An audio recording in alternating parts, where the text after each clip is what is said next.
Okay, that's good. All right. So Dr. Laurence Kemp studied medicine at the University of Cambridge, UK, graduating in 2005. Following practice as a specialist GP, he went on to become medical director for a group of primary care clinics.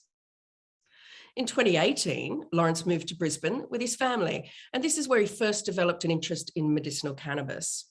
Laurence now leads the Can I Help group of clinics, as well as continuing to work part-time as a GP and sitting on the Brisbane South PHN Clinical Advisory Board. He passionately believes in improving patient access to cannabinoid medication through education and improved clinical research, as well as working with producers to reduce financial barriers. Welcome to Pure Health Hub, Laurence. Thanks for joining us. Oh, my pleasure. Thanks for having me. Pleasure indeed. Now, the World Health Organization reports that anxiety disorder or disorders are the world's most, or is the world's most common mental health condition, with apparently 1 in 13 people globally suffering with one or more.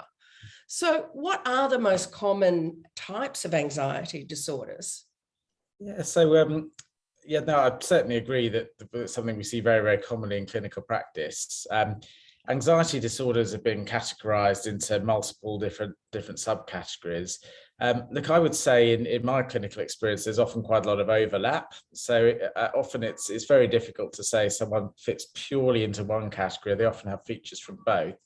But in terms of what are the most common, then probably the big three that we see would be generalized anxiety, which is just that kind of low level feeling of anxiety, which lasts all day and is always in the background and not particularly situation specific.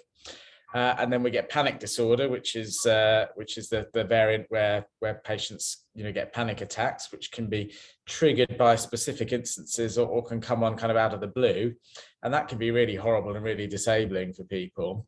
And probably the other one we're seeing more and more commonly at the minute is social anxiety or social phobia, which is an anxiety which seems to be particularly related to social interactions, whether it's going out to the shopping centre or mixing with people at work or things like that. So I'd probably say that those are the three we're seeing most commonly. But as I said, I often find people that have elements of kind of more than one within their presentation. Yes, indeed. I happen to agree. When I was doing research for this, I almost pointed out about 5 of the ones that I could relate to. So there are a number of them, and you're not always, categorized by one necessarily.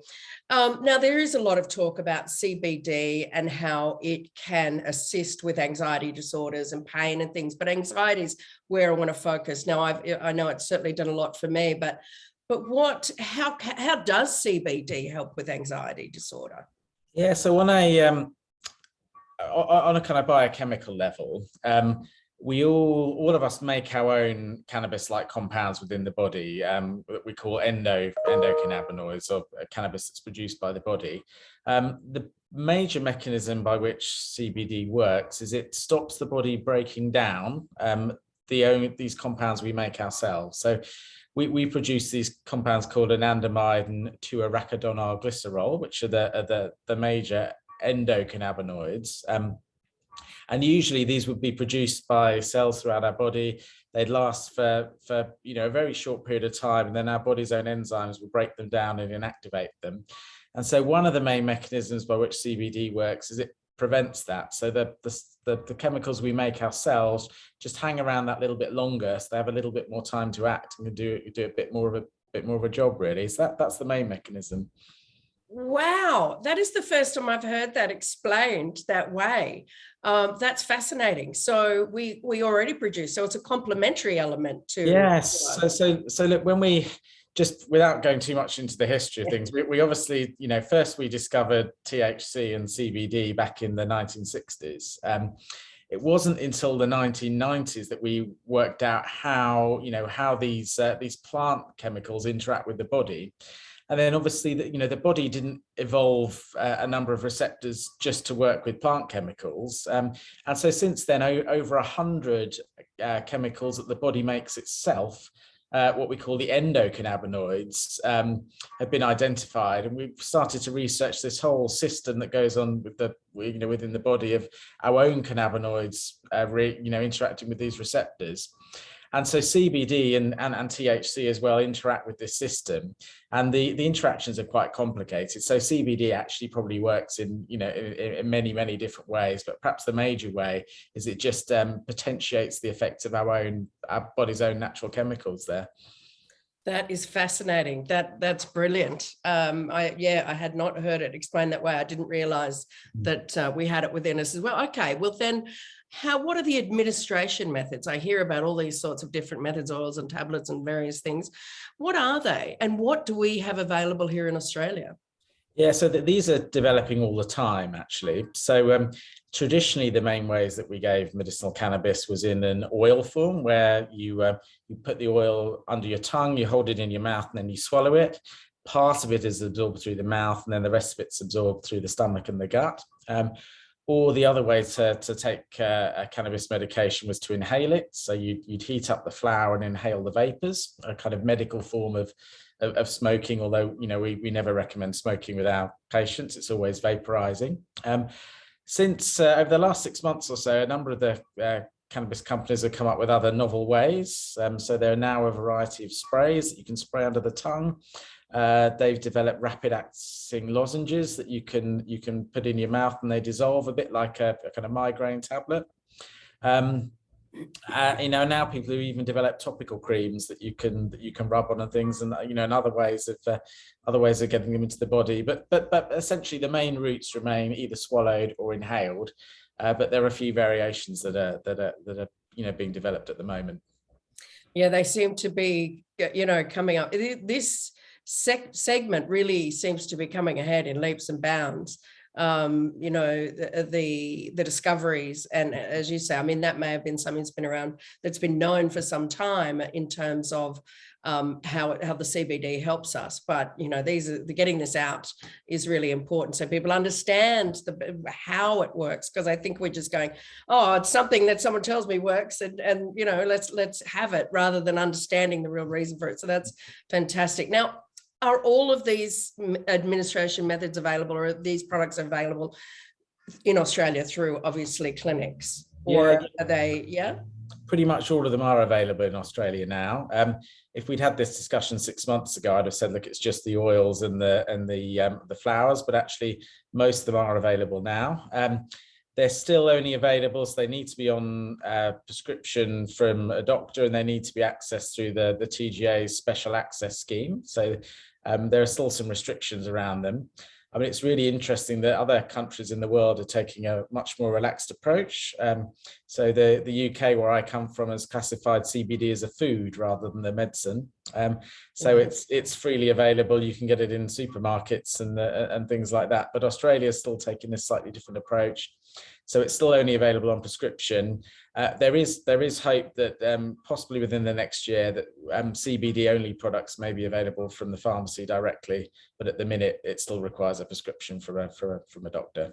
Yeah, that was going to be my next question. Do we have any end in sight? I mean, obviously it's been approved for sale, but the product hasn't been approved for sale, right? So yeah, so we was at a conference last weekend actually, and there are a number of people that are, in order for it to be approved for sale as a product, it just has to, there are a few more regulatory processes it has to go through that require quite large scale studies to be done. And these studies are underway. But they're usually, a study like this takes a couple of years to get to the stage where the results come out. And so I think probably we're still 12 to 18 months away from being able to buy these things without a prescription. Wow. And, sadly, it sort of creates these black markets and things, which, and food as a food in the UK, that is interesting. That is so it's all kinds of products are available there. And as I say, you buy them from your supermarket or your pharmacy. No prescriptions needed. I think that's a slightly radical approach. Now, I'd probably be in favour of it being available from a pharmacy as a medicine in Australia. I don't think we need to class it as a food. It's incredibly safe CBD, but the one thing that I always do warn patients about is it does interact with quite a lot of other drugs, and so it's always worth if you are taking, this, obviously if you're having it prescribed, going through everything else you're taking with your doctor to make sure that the CBD won't do you any harm, really. But potentially what you don't want to do is mess up the levels of any other medicines you might be on. Yeah, well, that was actually one of my questions, actually, because I think, we often forget about any interactions between natural and pharmaceutical and obviously CBD. So you still recommend that, obviously you have your doctor look at that. Are there, we're just going back to the methods, are there any more effective than others? Absorbed more quickly or anything like that? Yeah, so I think when we look at the different methods of administration, there's kind of two factors that we would look at. So first is the speed of onset, and secondly, there's the amount of it that ends up in the bloodstream. Now, certainly, the oral route, stuff that you swallow, is generally absorbed quite slowly. It sits in the stomach for a while, depending on how much food there is in the stomach at the time, and then it's absorbed. So typically with an oil that you swallow, you'd be talking an hour or two before you get the maximum level within your bloodstream. For some of the sprays and some of the lozenges that get absorbed through the lining of the mouth rather than through the stomach, you may be talking kind of more like 15 or 20 minutes. And for products you inhale, it can be as fast as 5 minutes. So it's the difference in the speed of onset. The other thing is that depending on where it's absorbed from makes a big difference. So if it's absorbed through the lining of the mouth or from the lungs, it goes straight into the circulation. And so you get quite high levels within the blood. If it's absorbed through the gut, everything that comes through the gut goes through the liver before it reaches the main circulation, what we call first pass metabolism. And the liver's actually quite good at breaking down cannabis and getting rid of it. So you get a much higher level in the blood through other routes as opposed to the kind of swallowed route. So the dose of a medicine that you need to take if you're swallowing it would give you less of a peak in your bloodstream than the equivalent dose that was inhaled or taken through other routes. So, wow, okay, I didn't realize that. So taking it under the tongue is going to take longer and perhaps be more diluted. So yeah, under the so something absorbed through the lining of the mouth, you'll probably get higher levels in the bloodstream and it'll be quicker. A swallowed oil probably takes the longest. And if you were to vaporize a CBD strain of flower, that would probably get you the highest dose and it would work the quickest. And obviously the preparation is dependent on the condition. People with generalized anxiety probably do quite well with taking an oil 2 or 3 times a day and having a constant level in their system. I've got some patients with they may have anxiety related to public speaking, and so actually having having one of these quick release preparations that they take 15 minutes before they go into their meeting or before they give their presentation can work really well for them. So it's very geared to the specific issue. It can be, can't it? Yeah. So you do recommend it for someone like that as well, to calm the nerves. I mean, who doesn't fear public speaking? So, they could probably relate to everybody, but that's interesting. So you can take it for, as you say, a social anxiety or something. Yeah, absolutely. You can take it on demand. And look, I have a lot of my patients take it every day, but I have others that, it may just be kind of as and when they're needing to do something that they know is going to trigger their anxiety. Maybe it's going on a flight, maybe it's public speaking, maybe, it's having to go to a crowded environment like a party or, go out on a busy day at the shops and things like that. And they can use it to manage these challenges as they come up. Well, they say that COVID has brought on a lot more social anxiety because of the time spent in isolation. So, maybe there's another element there. Now, okay, while we're on that subject then, so the risks or side effects, what are there any and what are they like potentially? So CBD itself is extremely well tolerated. So in lots of the big studies that have been done on CBD, even at very high doses, they showed the rate of side effects within the group taking CBD and the rate of side effects in the group taking the placebo were pretty much the same. So there aren't a lot of side effects associated with CBD. the main ones that we do see may be more related to the oil that it's taken in. So traditionally, if you take an oil, the cannabis oil is dissolved within within another oil, and that may be olive oil or coconut oil or sunflower oil or something like that. And so some patients get a little bit of an upset stomach related to that. But look, generally CBD is very free from side effects and very well tolerated. It's almost magic. I don't want to make it a cure-all, but it's quite extraordinary. Okay, so then we hear about full spectrum, isolate. What is the difference between those two, and what do we prescribe here in Australia? That's a really, really good question. So the way I explain it is a full spectrum oil is an oil that contains every element of the cannabis plant, including some of the THC. So a full spectrum CBD oil would have large amounts of CBD in, but also would have small amounts of THC and the full spectrum of all of the other, what we call the minor cannabinoids and the terpenes and the other chemicals in there. So full spectrum oils are great. They generally speaking, if you get the right one, the levels of THC within them are very low. So they're not oils that would make you feel high or sedated or anything like that.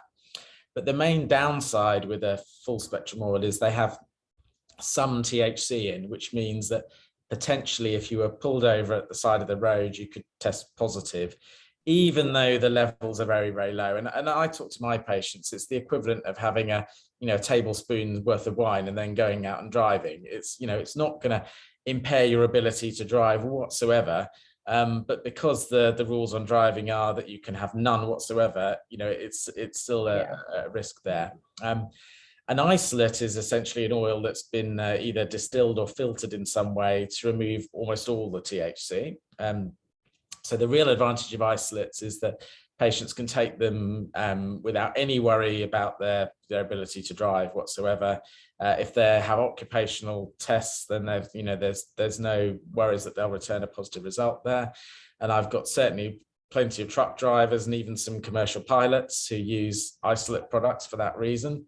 So that's the key. The downside with an isolate is obviously the process of distilling or filtering it can sometimes remove some of the other beneficial chemicals. Sometimes they can then be added back after the distillation process, but not always. So generally speaking, I always prefer to go for a full spectrum if I can. But if people need to drive or they're subject to occupational checks and things, then sometimes an isolate can be more appropriate. And you know what? You've just explained it to me. I am obviously then on an isolate, so which has never been explained to me. So because I just didn't want that hassle with the THC thing. So that's interesting. All right. So that's the clarity behind it, because there's a whole lot of stuff on Google that really doesn't explain it at all. Thanks for that. All right. So, okay. And then I was going to ask, I was going to talk to you about those interactions with other medications, but it's really just best to talk to your doctor who's prescribing. Yeah. I mean, there are a few higher risk drugs. So I think, particularly warfarin, that's a drug that interacts with almost everything. But the other kind of broad groups of drugs that we'd be focusing on there are epilepsy medications, particularly drugs like carbamazepine, or Tegretol is the common brand name for that. And then certainly anyone who's taking antiretroviral medication for HIV, or people that are on immunosuppressant medication because they've had a transplant, those are very, very high risk groups, because those interactions those drugs tend to interact with CBD in a very significant way. So I think the message there is always check with your prescriber. It's worth going through all of them. Most drugs we can find a way around it. For patients on warfarin, it's often just a matter of having slightly more frequent blood tests for a couple of weeks. So that there's usually a way around it. I don't think I've ever had to say, look, we can't prescribe for you, but sometimes we've had to adjust the doses of some of the other drugs that they're on a little bit, just to anticipate that interaction that might occur.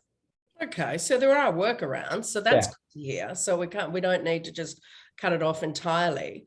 Is there anything that you're familiar with in terms of natural, supplements or things that people are taking that could potentially, stand out? Yeah, so look, another natural product that works on the same liver pathway, St. John's wort, which a lot of people take for depression and mood, and that interacts with the same pathway in the liver that the cannabis medications do. So that's probably the main one I'd mention there to look out for.